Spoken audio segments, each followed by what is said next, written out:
কিভাবে টাকাটা আপনার হয়ে আরও টাকা আনবে সেই সিস্টেমটা তৈরি করা, এই মানসিকতাটাই আসল। আর এখানেই তো ওই আর্থিক সাক্ষরতার বিষয়টা খুব জরুরি হয়ে পড়ে।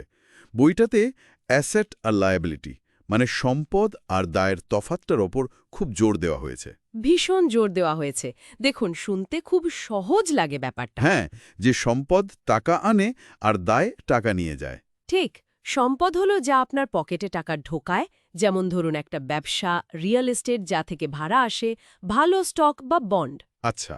আর দায় হলো যা আপনার পকেট থেকে টাকা বের করে, যেমন ধরুন একটা বড় বাড়ি বা দামি গাড়ি যেটার পেছনে কন্টিনিউয়াস খরচাপাতি আছে। হুম, মানে যেগুলোকে আমরা অনেক সময় অ্যাসেট ভেবে ভুল করি।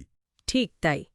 কিওসাকি বলছেন, ধনীরা সবসময় অ্যাসেট কেনার দিকে মন দেয়, আর বাকিরা মানে মধ্যবিত্ত বা গরিবরা প্রায়শই লায়াবিলিটি কিনে ফেলে সেগুলোকে অ্যাসেট ভেবে।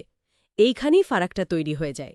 তার মানে একটা ভালো চাকরি পেলেই সব হলো না, চাকরির পাশাপাশি নিজের অ্যাসেট তৈরির দিকেও নজর দিতে হবে। হ্যাঁ, উনি তো মাইন্ড ইয়োর ওন বিজনেস কথাটা বারবার বলেছেন। এর মানে কি নিজের একটা ব্যবসা থাকতেই হবে? দেখুন, সরাসরি ব্যবসা নাও হলেও চলে। আসল কথাটা হলো আপনার নিয়মিত আয়ের বাইরে একটা কিছু তৈরি করা যা আপনার জন্য আয় তৈরি করবে।